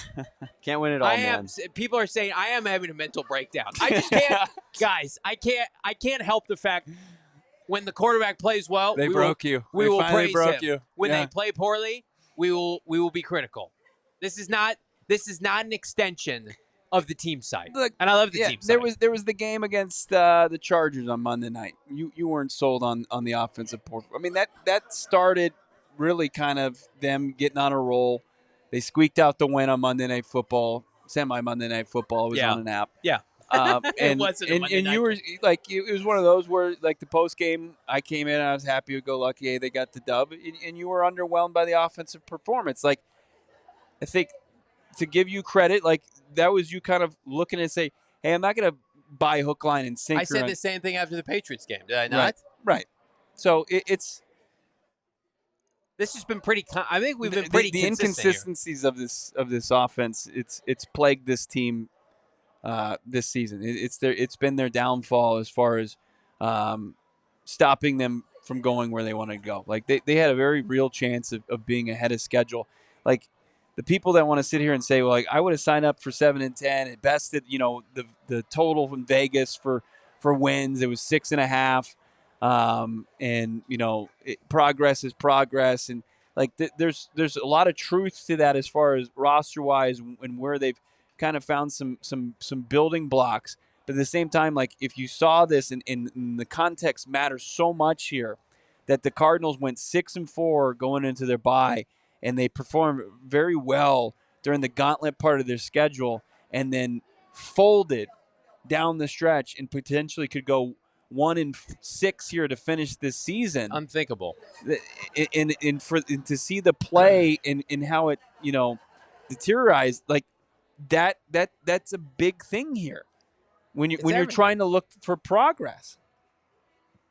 And if you're Jonathan Gannon, you have to have very real conversations about this can't happen again, because every Cardinal fan, it doesn't matter how you start next year, is going to be thinking, the collapse is coming. The Rams will overtake us. The Niners will bounce back. How are you bust collapse proof next year? And are you willing to make that bet that it's going to be with a quarterback that is now synonymous with collapses, right? It's a very difficult spot to be in, because the alternative could be worse. We've seen it. Absolutely. I saw people in the chat talking about that earlier. Let's talk about something nobody wanted to look at this point in the You're season. Not doing this. I am. Let's look at the draft order. Damon, Dawg, let's see it. Look at that draft order. We dust that off from last year. How about it? Arizona Cardinals right now are a Niner loss away from picking in the top 11. Look at all these bad teams. Look, it's almost like the Cardinals themselves are bad if they're amongst bad teams. How many is that? Have we had this many double-digit loss teams in NFL history? No, it's like the worst group of bad teams of all time. I mean, that is terrible. Yeah, it's pretty bad this year. A Correct. team like the Jets in a normal year would be picking top 5. Instead, they're picking 9. Yeah, the Jets are 4-11. They're 9th. Oh, that's so bad. They need a quarterback, and like all of them will be gone by then. Carolina winning. I guess they didn't drop him too far. Can I just tell you right now, if they wanted to trade Kyler Murray, does Tennessee get their quarterback? Does Vegas get their quarterback? Do the Jets get a quarterback? Do the New Orleans Saints I'm not saying they're going to trade Kyler Murray if they wanted to. You got like 4 teams on this list that could be interested. I don't think you get a first-round pick for him, but if they just said, you know what, we're just going to start over at quarterback and we're going to dump some salary and we're going to get resources, there are a bunch of teams. There's most of these teams, but then you're fearful that you're going to become one of these teams. All these guys, these teams are, bailing on their head coaches or starting over. Like, This is the hard part of the NFL where you're like, the Cardinals have officially entered like quarterback purgatory. Yeah, are they not? They don't have the solution, but they don't have a problem either. So they're in purgatory with Kyler Murray. $50 million for 17 passing touchdowns is not good enough. and in all those teams, put that back up, Damon. Let's see that again, Damon. It's a horror show. Giants will draft one. They'll take either Shedeur or Cam Ward. New England's in a good spot to where they could take the best position player. Jacksonville too, but they've got their own questions and a quarterback they just re-signed. Tennessee's going to be in the quarterback market. Cleveland's probably in the quarterback market. Vegas for sure. Chicago's not. Carolina's not. New York is going to be, and New Orleans should be. I mean, there's just not nearly enough quarterbacks, draft and free agents and trade market to fill all the needs. So if you want to move off, if you have to make that tough decision and you want to move off of them, you better have a pretty clear plan to who the next guy is going to be. You have to draft somebody and get lucky. I mean, because you're not finding your solution free agency. You could find somebody that crank up the heat a little bit. We'll see if that's their intention. Our intention is Cooper Rush going to get a starting opportunity next year? No. What are his numbers? They're really decent. Like, does he have more passing touchdowns than Kyler Murray? Close. Jesus Christ. He's got 11 passing touchdowns, 3 picks. I mean, his meal ticket's gone. I mean, his Linsanity run might end without CD Ram the last 2 weeks, but I also think like Mike McCarthy, we've shown has been pretty good with quarterbacks. Yeah. Like he saved Mike McCarthy's job. But like if he's not going to get a starting job, like he also is that the high profile? I think he's become like the quintessential backup. At 31 years old, are you signing Cooper Rush to compete with Kyler Murray? I mean, if as long as he's not getting fringe starter money. What are you paying Cooper Rush? Like I'm going to throw up. This is like the conversations we're going to be having. Cooper Rush, who 11 touchdowns, 3 picks, 1,700 yards. Look at his career. Look at his career numbers. When he's gotten opportunities to start, he's played pretty well. He didn't play 7 games last year. I don't know why that says that. 19. Well, he probably held a couple kicks or something. I mean, like I don't know. Do you trust like Drew Petzing to like get the most out of Cooper Rush? I don't know. Do you trust me to? What happened to this one proud program? I hope we never have this conversation again. What do we think what's the ceiling for Cooper Rush? I hate it here. I love it here at Gila. I hate it, my sad sack of reality. We did wrap up a pretty devastating season at Gila. Like unbelievable time. The Cardinals won 2 road games. Yeah. We were at one of them in Miami. The other one was here against the Niners at Gila. Let's jump into these super chats. You guys have been patient. We got 41. Hit us a like. We're working to 1,000 likes here on a post game. We appreciate you all. Listen, this podcast exists for us to have really tough competitions. Our guy GM Espo saying, "Can you really put K1 in a QB competition with the same coordinators? We're down bad. We've never been down worse, Espo. We've never been down worse." That's kind of my point. Like, would Kyler Murray be open to competition? How would he handle it? Like, he doesn't have that luxury any longer. You almost feel like Drew Petzing would probably have an affinity for the new quarterback. It's like, I don't even know what to compare it to because we don't have favorite kids. But like maybe we have like favorite. I don't even know. No good comp. My brain's dead. I don't even know where I was going with that. Our favorite Bears fan MP is in the chat, and he brought up Justin Fields. That would be a really full circle moment. There's I think, for this podcast. We wouldn't survive it. There's a lot of Justin Fields support in the podcast today. Listen, Justin Fields. If you think Kyler Murray's inconsistent, get on that freight train from hell. And I haven't seen Justin Fields ever throw well from the pocket. At least Kyler Murray. It's a rhythm and timing offense, and I don't know if Fields has ever played with rhythm or timing.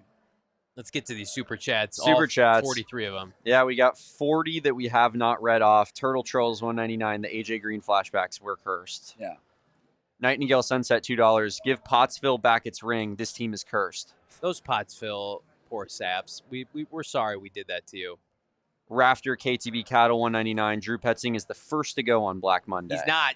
We've got it sourced here on PHNX Cardinals. This is the first. Anybody will tell you he is safe as of now. Now, new information comes out. We'll be first to cover it. Drew Petzing is safe. Kyler Murray, I would say right now, minimum you bring in competition this offseason. But Jonathan Gannon is not down on Drew Petzing.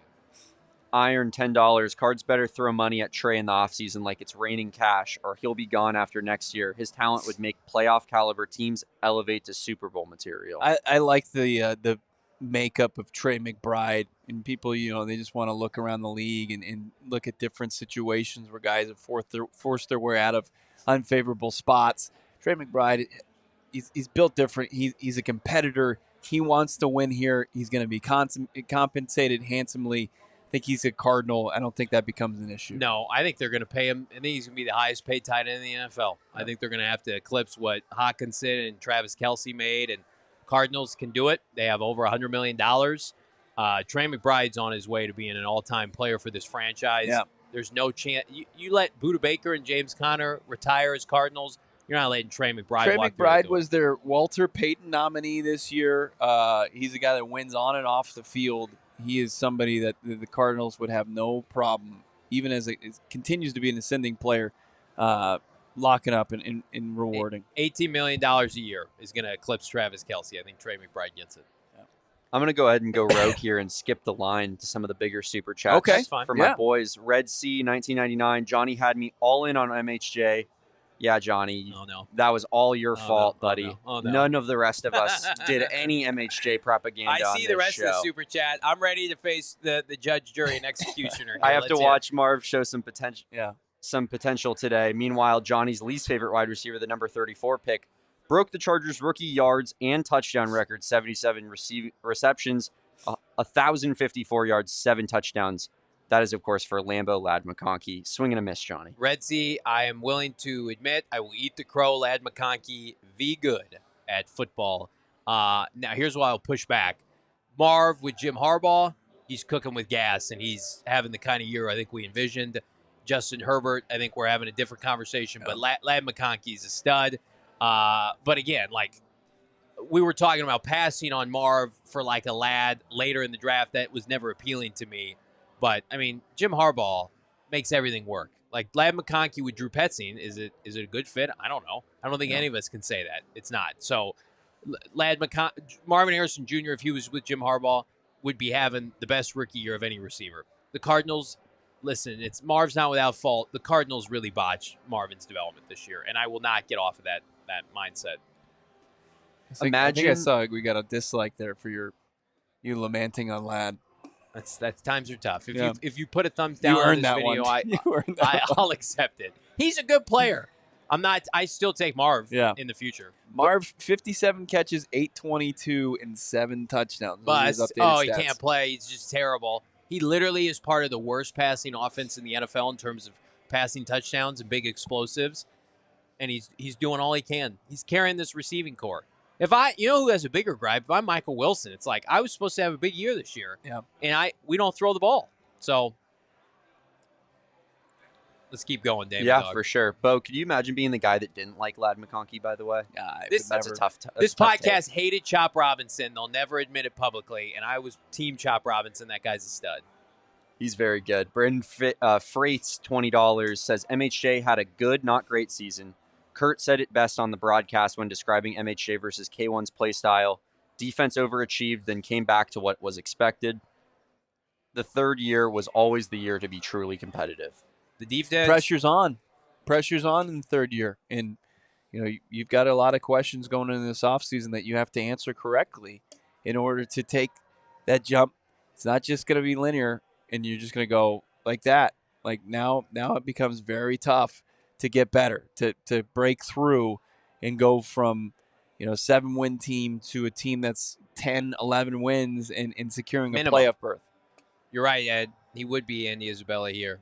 Be Andy Isabella 2.0. And I disagree with part of that super chat. The defense, according to Kurt, the defense held them to under 300 yards and 13 points today. Defense looked great. Yeah. Defense could look good next week against a beat-up Niner team. It doesn't matter if you can't score touchdowns. You're ahead of schedule defensively, and the offense let you down this year. That's the team of the year. Let's keep going. Keep it going, Brandon Freight's again.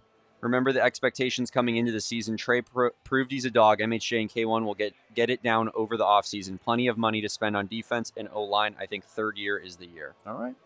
It's got to be. I like it. Trey McBride, 1,081 yards receiving. Unbelievable. 1 touchdown. Doesn't that look so much better? That's my goat. That was his final year at Colorado State. He strangely had 1 touchdown. Must be on Trey. Probably because they had like 4 guys covering him in the red zone. Oh, yeah. Yep. Brian Pagatti, $10. The message of we missed plays is a cop out. Yeah. Either Drew can't coach the players he has or he can't coach. Or we're further away from being competitive and we can't coach or execute a game plan. Offensive execution, I think the graphic in this game, Bo, didn't it say like fewest defensive penalties in the NFL, the Cardinals defense? The offense was in that camp as well. They've plummeted now to almost middle of the pack after tonight. Yeah. They just make too many mistakes. And you want to say, well, they got too many players playing. I mean, Trey McBride had a penalty today. Isaiah Adams has been in the system all year. Like, the offense needs just wholesale accountability. They failed the team this year in every which way. Shyam or Shyam, sorry if I butchered that, brother. This guy, he's been hitting us up on Twitter. He said he's going to catch us live. We're excited to have him. Yep. Thank you, sir. Awesome, man. 1999 says he didn't understand how Super Chats work, but he wanted to tell us that we're the best, and then said this was a pathetic game. We should have won, but glad we lost. We need that 4th place schedule, and Petzing has got to go. I mean, I want the 4th place schedule too, but then every year that path to it still sucks. It still does. like that 4th place schedule would have one more loss at the end of it. It would be the final nail in the coffin as far as the post bye, finishing that with 1 win. That's just it's a jagged pill to swallow going in the offseason. It also, I mean, you still have to play the NFC West. How gross is it going to be, though? Like, so next season, and we talked about this a little bit this week, like they're going to play the NFC South, the AFC South, some bad teams in those divisions. But, yes, so does the NFC West, like the rest of the division. The Niners are going to get a 4th place schedule potentially, and they'll get a little bit healthier, and they also get to beat up on those bad divisions. They're gonna get some gross. You better spend some money this off. You better make your roster bust proof at the end of the year. What's it going to take to win this division next year? A miracle. It's not going to be 10, 11 wins. No, it's going to be 12, 13 wins. Yeah. You don't think that? I mean, Stafford, to me, we'll see if he can bounce. I mean, he's not having a great year. He's got 20 touchdowns, but it's Daddy McVay. Wasn't he 8 for 20 to start? He was awful. He wasn't good today. He was missing throws. Like, I thought Geno Smith played way better against the Cardinals this year than Stafford. The Cardinals defense held the Rams to under 15 points in both games. So Stafford completed 17 passes. 10 of them were to Puka. He was 17 for 32 with 10 of the passes being the Puka. Puka merchant. He had 7 completions to other receivers today. Nick Rallis, excellent. I just can't say enough good things about Nick Rallis. Cooper Kupp had 1 catch for 29 yards. He's a bum. They're going to cut him. Keep going, Damon. Free matter for the blind, $5. INT was a PI, still only scored 9 points. I'll keep saying it. Fire the Petzing. It's going to be tough. Gannon is going to have to wear the decision to retain his offensive coordinator. He's going to. And he's not making decisions for the media, and I give him credit for that. And I'm sure he doesn't want to become Matt Eberflus, changing out coordinators every offseason. Yeah. But I mean, it's going to be an unpopular decision. They're probably not going to be able to make this big of a jump, but they're going to have to make a Ravens-like jump from last year to this year, as far as what Monken's been able to do with Lamar and that passing attack. Yep, no doubt. Josh, back-to-back here, $10, says, it sucks had this been the offensive play calling and pass offense all year. I could take it because it was gutsy at times. Yep. Unfortunately, we see it from the side that it's too late, and then goes on to say, fire Petzing and start developing a quarterback for 2026. Kyler starts next year, but last 6 games are open competition. I like calling it gutsy because it wasn't productive in the right spots, right, as far as the score. But, yeah, you saw some them being able to move the ball down the field. But, yeah, great point, Matt. Zach, 1999, fans are going to call for firing Petzing because any team's success is dependent on quarterback and OC. We can't move on from Kyler. If someone is going to be the scapegoat, it will be Drew, but I don't think JG will let go of Drew. Zach, you must watch the show a lot because that's exactly the correct take to have. Drew is the easiest to pivot off of. You can go get another OC in a minute. You can't get another quarterback, but Gannon doesn't want to be the guy running through coordinators. So that's why this is going to be so difficult for them to navigate. You can't gloss up a turd of a 1-6 finish because of the offense. I don't care that you're going to go get a left guard in free agency, whoopity-doo, or you're going to get an underneath receiver. You don't throw enough for that to matter anyway. You're literally going to have to eat a big you-know-what sandwich for 7 months of Petzing and K1. We will get it corrected. Wait until next year. And people are going to be throwing shots and arrows at you, this podcast included, until we're sitting back here this time next year and you're chalking up a playoff, berth. That's the only way that's going to happen. A lot on the line, man. Mike Kafka, $10. If we can get a better QB, let's do it. Let's bring in competition. 100% agreed. I think they would agree with that. Iron, $20. He's back. K1 needs to decide what he wants to dedicate his time to, COD or Arizona football. If it's gaming, then let's save fans more torture, retire, and play all you want. You didn't see Tom Brady game for 4 months in offseason. I think Kyler Murray is matured, and I think there's going to be a segment of this fan base that, fair or not, never embraces him. And then there was a portion of the fan base that wanted to embrace him, and he's lost those people too. And it just he even more so than his ACL tear, he's got an uphill battle to be this quarterback beyond 2025. Iron comes back, $10. The film study clause in K1's deal showed that the org knew he had a dedication problem to the team. If you think K1 and MHJ team up for months in the offseason to gel, you're so crazy. I think Marv Bo is just going to be better because he's going to have a year in the NFL, and he's going to have a year in the offseason conditioning program. That's probably another reason they want to get rid of Drew. They don't want Marv learning another system. Like, Marv's going to be better because it's the year 2 jump. And with K1 or not. Look at JSN, and I mean, I think he benefited from a different play caller, but I think you just see a natural progression of things and decent base, not what everybody expected, but Marv is just a talent where he's going to get a little stronger, and he's going to have the experience of facing live reps like he did for. It's going to be now set full slate. He played all 17 games once he plays against the Niners next week. Mike Kafka, $10. There are 28 or 29 unrestricted free agent quarterbacks for 25 right now. Yeah, name me like 1-2 legitimate options. Says Cooper Rush made $2.5 million. $10 from Mike Kafka. What are you giving Cooper Rush on a free agent deal? I mean, he's going to get $10 million to go be either a high-level backup or push for a starting position. I mean, look at the top 10. Somebody might take a chance on Cooper Rush as a starting quarterback, or Dallas pays big money to retain him.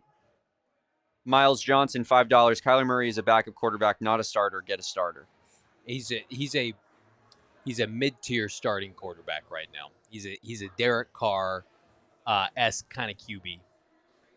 Michael C, $199, an entire offseason encapsulated in a single play. Yep, entire year. Season, yeah. I should say.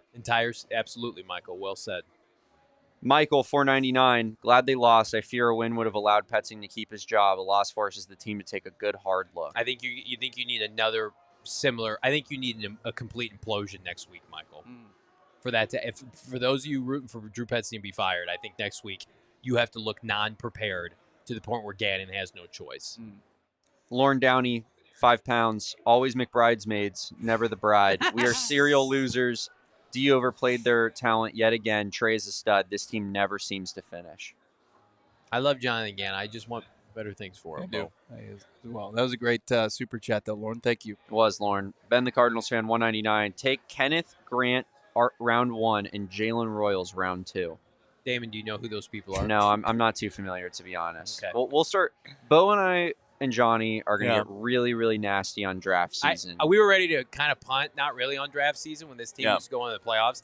Now we're putting our face back in the mud. Remember when we were like too good for the draft? Should we even go to the Senior Bowl and the Combine? Who even cares? Jalen Royals is a wide receiver for Utah State. Oh God! And Kenneth Grant is beef. Oh yeah, I know Kenneth Grant. Big old beef for Michigan. I don't want to see any wide receivers mocked to the Cardinals. They won't use them. Mac Daddy 714-499. Fire Petzing chance next week. Last pick wasn't on Kyler. A change needs to happen. And he's the easiest one to let go. Much love, boys. How is the last pick not on Kyler? I think it's on Trey. You got to get his head around. It's a timing thing. I mean, it's on one of them. All right, it's on everyone. I know you can't loft that ball in that situation, but he did throw it pretty hard. It was a 95-mile-per-hour fastball. His face mask. Miles Johnson, $5. Fluke. He legit is 13-30 in 6 years in November and December. Kyler throws short too often. The flukes are the wins, not the losses. Those numbers are what they are, Miles. You're 100% right on the numbers. I can't. That's why we're sitting here, and it's just like the great quarterbacks in the NFL do not need everything to go right. Free matter for the blind, $5. Whatever happened to Kyler scoring rushing touchdowns in the red zone? Draw it up, putts. Whatever happened to passing touchdowns, too? Reezy, baby, $5. I think we got an answer to it. Is it Drew or is it Kyler? K1 is our quarterback. Fire Drew. I think you're going to be disappointed, Reezy, with how this offseason I think goes. those waters are just as murky now as they were before the game, if not murkier. Look at this nasty super chat. MP 199. Caleb Williams has more yards and touchdowns than Kyler Murray. The Bears are the worst franchise in the NFL. They've lost 10 straight. They're the worst. They lost 10 straight. His team put up 3 points on Thursday Night Football. No one wants that job. MP, we love you, bro. Do you guys remember when the Bears gave their 6th offensive lineman the football versus the Commanders? And it just like Looney Tunes style.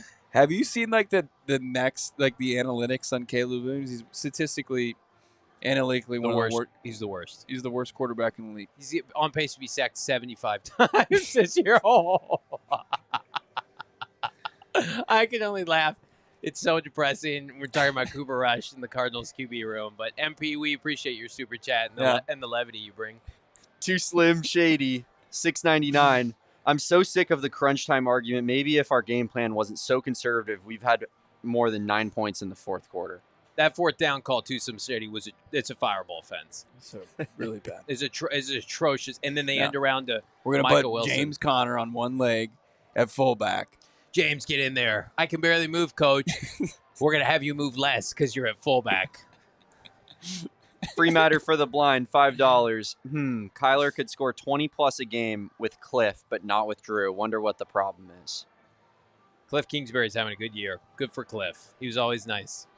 He's a nice man. Great offensive coordinator. Yep, that's right. Ryan Escobar, $199. If you want QB competition, how about Justin Fields? He's going to be a free agent. Russell Wilson's getting re-signed. Listen, if we're doing a show in March and the Cardinals sign Justin Fields, we will cover it objectively. I don't want to experience that fresh hell, though. I don't want to be talking about the guy that the Bears deemed expendable coming into my quarterback room, and then that's the guy. Like I think that you're going to get very similar results as you're currently getting with Kyler Murray. No doubt. Like you're going to probably see something like aesthetically, cosmetically looks fine, but when it comes down to it, you're putting the ball into his hands, and you need to go down and win a football game. I don't think Justin Fields is proven that he can do that, and I don't know if he's capable of doing that consistently. The next great Cardinal quarterback is probably playing college football somewhere. Maybe playing ASU this week. I don't like that. I want it to be available in May. I'm Levitt, talking, right, Johnny? March. I mean, Sam Levitt. Your guy Levitt. Yep. No, I'm talking Arch. Arch round. Jesus. Quinn yours, Cardinal. Stop. I believe Levitt is French. Yeah. I don't know, though. Brandon Freight's $5. Petit Levitt. Have to consider coaching and lack of discipline. Too many penalties post-bye. No doubt. They're an unrecognizable team, Brandon. Eddie Soto, $1.99, and then comes back in Thank you, with Eddie. we need to get a QB that will challenge his job. I think they will. I think that we have momentum toward that. For the people who are like, get somebody else in here to make Kyler Murray uncomfortable, I think that's coming. I think that's going to be the end product of all this. Mike Kafka, $10. Last comment. Cards Brass looking for incremental improvements, 1 or 2 more wins over last season, or win one more division game over last season. They did that. They were atrocious post-bye, though. You are who your record says you are. What have you done for me lately? I don't think Gannon gives a shit about that, year. about incremental improvements. I think when you relinquish an opportunity like this, it doesn't sit well with competitors like that. They didn't just come up just short. They legitimately fell on their face, and it's really sad. JC Serena's $4.99. Do you prefer a win next week and finish third and play a third-place schedule, Green Bay, Cincinnati, Denver, Dallas, or a loss in fourth-place schedule? A win. Las Vegas, Cleveland, Yeah. New York Giants, and Chicago. We'll talk about that here before we get out of here. Jalen Blair, back-to-back, $5, says he looked good today, but I think our offensive expectations were high because we thought he would be Jamar Chase or Justin Jefferson. No doubt. But Yeah. would Jamar Chase and Justin Jefferson play well under Drew Petzing? I think is a fair question. And then he comes back and says Justin Herbert has about 2 to 3 more passing touchdowns than Kyler and makes more money. Hurts has 2 to 3 more passing touchdowns than Kyler and makes more money. Got a lot of wins, though. He's also got double-digit rushing touchdowns, doesn't he? I mean, total touchdowns, it's not as close. Also, like Herbert's receivers are dog water. I like Ladd McConkey for a rookie. He doesn't have a Trey McBride. Get the hell out of here. He's got nothing, man. We saw it in that game. He played the Cardinals. He made a bunch of scrubs that day. Higbee, I think, was his leading receiver. Yeah, he's got the worst receiving core outside of Drake May in the NFL. Josh, $5, friend of the program, says if you trade K1, then you have to get Danny Dimes or Fields and draft a quarterback round 1 or 2. It makes you miss on a premier edge. If Danny Dimes is the competition to come in with Kyler Murray, I will quit the show. Certainly don't clip that because things Johnny said has never come back to bite him. If Monty Ossenford brings in Danny Dimes as the backup, like the competitor for Kyler Murray, like shut it down. Yeah, shut this that's franchise like down. That's like the Impractical Joker's recommendations. Like, okay, now go sign Danny Dimes. I will try to pawn it off. Go get the plywood, and we'll board up move. State Farm Stadium for good if that happens. Michael Bidwell, send them up to Utah too. Yep, become a local politician. We've had enough. I've had enough. Danny Dimes to compete with Kyler Murray. I'm sorry. That will be. We've got 2 of the 3 first-round quarterbacks from the 2019 draft, guys. Jesus Christ! What happened to this show? If we have to understand the pressure that's going to be on. Like, you can talk about progress, but the pressure that's going to be on this organization to win next year, those aren't going to give you any better chance of winning next year, either one of those quarterbacks. Z Warlock, 505, $10. The Cardinals won't do this, but starting Clayton Tune to check on his production would be an idea next week against Niners. If he's not doing well, draft his replacement. They want Kyler Murray to earn it. They want Kyler Murray to earn his salary and earn his keep. I think they know what they have. They see Clayton Tune in practice. They know he's just a guy. He's a guy. I don't even know. I don't even know if he's a long-term backup, but he's not a starter. He's not. They got to figure out, can Kyler Murray try to end the year on a high note, or is Kyler Murray what happens if Kyler Murray, we'll talk about it. Yeah. Z Warlock 505 $5. The Cardinals can pick up Joe Schmo in free agency and still play just as well as Kyler for less than half the price. What do you think? What about Dirt McGirt? He's available as well. I think Joe fits this roster better. Yeah. He does. Joe's got the intangibles. He's got the leadership quality we're missing from Kyler Murray. He's got some moxie, that's for sure. Dirt's a little bit of a wild card. Dirt McGirt, he's got that lively arm. The athleticism's there, but also he does tend to pound. So you worry about that with old Dirt. Brian Lopez, $5. Tell Rajon to get off his phone. Who's that? I don't know. I don't know. I think it's talking about you. Oh, sorry. I was checking the Twitter streets. My apologies, Brian. Josh, $5. Another 2-minute drive that ends with another team winning. This offense needs a makeover, which takes talent away from the defense. Well, but Josh, you're not getting rid of Marv or Paris or Trey or Michael or Trey Benson or James Conner or Isaiah Adams or Froholt. Like, the offense, there's only two ways to go. You get a new play caller, you get a new quarterback. Outside of that, everything else is going to be about the same. Who was it that said we got like 28, 29 quarterbacks that are free agents this offseason? Let me just rip through it. 30. Yeah, 31 of them. Hit us with them. All right. Sam Darnold is obviously going to be the bell of the ball. He'll be franchise tag. Yeah. Move on. Zach Wilson. Pass. Bad. Trey Lance. Now, should be in the XFL. Jacoby Brissett. No, he's bad now too. Taylor Heineke. Bad. Marcus Mariota. Awful. Drew Lock. Terrible. Jared Stidham. Ass. Andy Dalton. Terrible. Justin Fields. Not good. Wow, Joe Flacco. Bad. Old. Justin Fields is starting to look real good. Jameis Winston. Listen. Horrific. Hang on a second. Oh. Hang on. No. You can move on. Fun to watch, but do you want to watch 3 pick sixes a game? I don't want Jameis and JG together. That wouldn't be good for our health, our mental health. Mac Jones, Carson Wentz, Jimmy G. No. Mason Rudolph, Easton Stick, Cooper Rush. Kyle Trask. Trash. Kyle Trash. Josh Johnson. Russell Wilson. Brett Rippon. Shane Bichelle. I mean, we're really scraping the bottom Ellinger, of this barrel now. Tommy DeVito. That's the bottom of the barrel is the quarterback free agent class. Is it worse than the draft class? Draft class is pretty bad.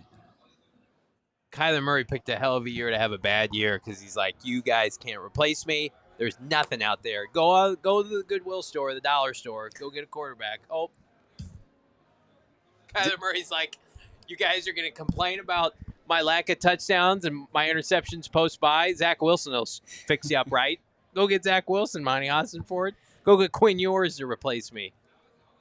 Dylan Richards, $1.99. Call to Trey was bad, in my opinion. Run and make LA use their last time out. You know what, though? If they had ran it and they had fumbled or gotten stuff, we'd all be complaining about. Mm-hmm. Trey's your best player. Go to Trey. I don't have an issue with going to Trey McBride. Especially with the game he was having. Keith Davis, 2 super chats here in a row. Next great Cardinal QB is playing Pop Warner. Dear God. And then says, I think Dan Pastorini is available. Why? Will I even be alive? I mean, playing Pop Warner, will I even be around? Like, that's what I think about. Corey Cards, $4.99, says the defense is bottom 5 in nearly each PFF category. Offense is top 12 in the NFL. SMH, not the only team struggling to score in this league. I care about points per game, and I care about defensive points per game. Cardinals defense is holding teams well below what we expect them to be. The ESPN picked the Cardinals have the worst defense. I think as far as like PFF and analytics and stuff, like they can help tell you a story to supplement your case of why a unit's better or worse. But like when you just watch it unfold and you see your team put up 9 points, I don't want to hear the analytics that would tell you that you're wrong in thinking that this is a better offense than it performed. They have, I mean, like the analytics don't get you to where you want to go. Malik Willis, people are saying in the chat, do we get Matt LaFleur too? All right, looking ahead, Bo Brock, to next week, Arizona Cardinals finale. Do they complete the collapse of epic proportions and fall to 1-6, or can Kyler Murray have some semblance of a productive game, multiple touchdowns, to try to salvage this collapse? Like, what's on the line in the finale for the Arizona Cardinals of 2024? Yeah, I mean it's one last opportunity to flush a brutal loss, which they've piled up here both by at an alarming rate, right? Yeah. And you've got a team in the 49ers that's going to take a pretty big beating tomorrow from the Lions, right? Yeah, yep. What do we know about teams that play the Lions? It's a physical game, and they're already kind of just injury plagued this season. The Cardinals are going to have a chance to take on an even worn down 49ers team. With only one more week to go is one more opportunity for these Cardinals to chip away. I'm not saying completely change the narrative, but if they can come out and translate, good yardage performance offensively, but also find pay dirt, like to the tune of 30 points, I think you can say, hey, where's this been? It's not like they've already done so much that's been damning to this offensive group up to this point, but can they kind of weather it to an extent? Are they trying to shield themselves from a hurricane with a newspaper probably at this point? But we saw what we thought could have happened at the end of tonight's game. They still have a chance to do that one more time against the Niners team. But if you lose, I think it does far more damage than of course, if you win in the final game. I just think the optics of not only going 1-6, but 0-4 in your last 4 division games after starting 2-0. Yeah. The fact that the Niners clearly have packed it in. They're putting Trent Williams on IR. Greenlaw is gone. Bosa's been hurt. No Ayuk, right? Like, if you let Deebo Samuel come into your building, tear you up. No, I mean, it's more Juwan Jennings. Yeah, I mean, Deebo had a good game last week. Here's what I'll say. Cardinals have been much better at home than on the road. They've only won 2 road games this year. They're guaranteed to have a winning record at home this year, but we know Niner fans travel well.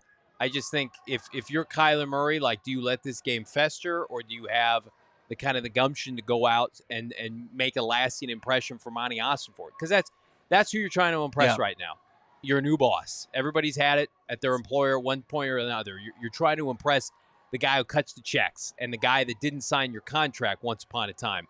When they're trying to figure out how to make this team bust collapse proof at the end of 2025 and try to avoid this, are you part of the solution or are you part of the problem? And again, you've already blown the opportunity once upon a time at 6-4 to have a winning record this year. I just think the optics of losing basically out sans the Patriots game, you're looking at massive repercussions, trickle-down effect, regardless of how terrible ass these quarterbacks are in both the draft and free agency. Nothing is guaranteed. Nothing is assured. No good vibes. It's going to be as cutthroat as imaginable. I do think you can save a little bit of optics winning a key division game against a rival, as down as they are as well. I want to see continued maturation with Marvin Harrison Jr. I think that's a silver lining to build off. If you can do that, you buy yourself a little bit of time to try to build off of it in 2025. But buckle up, because if they lose next week, you're going to have this fan base as riled up as they are right now, and rightfully so. Crank it up to 11. It's not going to be pretty for K1. You go 8-9, and you go 3-3 in the division. It looks way better than going 7-10 and 2-4. In riding that, as you pointed out, with there'll be no good vibes from this year if they lose. None next at all. Week. You've set those ablaze. You burn them to the ground, and can Kyler throw 3 touchdowns and get to 20 on the season? There are things that you can cosmetically clean up. Yeah. But luckily, I trust that the decision makers are going to still look at those with a critical eye. The damage is done, but. I think as far as the draft pick and as we looked at, Tankathon and where the Cardinals are and just how brutal the teams are in front, the chances to move up really don't mean anything, right? I mean, no. And, playing a 3rd place schedule versus a 4th place schedule, it really is. I think you can create more goodwill, and you're grading on a curve here because of all the goodwill you've lost. But if you can create any goodwill, that's a positive for this team going into the 2025 offseason. Let's get to these 2 final super chats. Mike, it's not super appropriate, but we appreciate the support nonetheless, my guy. And then Chad, $10. Johnny, Kyler was running for his life on multiple occasions. His O-line had drive-killing penalties. He throws a dime to Wilson in the end zone, and he drops it, steps out. This team doesn't help Kyler. Again, I think you're making the argument that for Kyler Murray to succeed, things have to go right with everybody else. Yeah. And that's not what they paid Kyler Murray to do. They paid Kyler Murray to be the elixir to elevate everybody else. And so I think that's a good kind of point in context. When things are going well with everybody, Kyler Murray can add to that avalanche, that wave, and get this team, and get some wins for this team. But you lose a couple linemen, you lose a receiver, things aren't going perfectly. That's what differentiates Kyler Murray from a Josh Allen, a Joe Burrow, a Justin Herbert, a Lamar Jackson, a Mahomes. That's what's tough right now, is that he is closer right now to middle of the pack of a guy who can keep the train on the tracks, but the minute something goes wrong, like an Alex Smith or a Derek Carr or something like that, things implode. And that's not how you win championships. You win some games, but you can't win a title that way. Well, I also look over the last 2 games, 5 opportunities to win a football game that Kyler Murray was given. Must wins. 5 opportunities. Going up against the Carolina Panthers, and you've got 5 minutes and change left in that game. You're driving down and you throw a pick, and your defense gives you another opportunity. And you're driving down, and you get Chad Ryland in a position to hit a 58-yard field goal, and you get that, right? And it kind of bails you out, right? But you can give credit or whatever to get in that position. Things were kind of in disarray during that entire drive. Yeah. And then you fall apart in overtime, and you give the ball back to the Carolina Panthers after your defense gave you another chance, right? And then tonight, your defense puts you in a prime position to go down, score a touchdown, and you throw an interception. Then your defense does it again to get you the ball back. And you drive down, and you're put in a prime position to win a football game, and you just don't get it done. It ends up in an interception. I just think, those are some things that you can't run from. You can look at the stats. You can spin it. You can cherry pick some stats. You can look at some analytics. But at the end of the day, you had 5 chances to win a ball game in the last 2, and you came out with another loss. And you know what? Knowing Kyler Murray, he'll take accountability. He wants to be better. But again, Cardinals running out of opportunities to prove that. Big thanks to everybody who came out to Gila River Resorts and Casinos. Do us a favor. Drop a like on this video. Become a diehard. Go PHNX.com. Again, our goal, 1,000 likes here on a post-game show. We've got continued coverage. We're back at it on Monday, Cardinals' final game week of the season. We're going to hear from our friends Mina Kimes, Brian Baldinger, hopefully Michael Wilson, and more as the Cardinals try to salvage the rest of 2024. Can it be salvaged? Drop a comment, leave a like. For Bo, Damon, I'm Johnny Venerable. Big thanks again to all of our diehards that came out to Gila. We'll see you on the next one. We all silly like the mayor.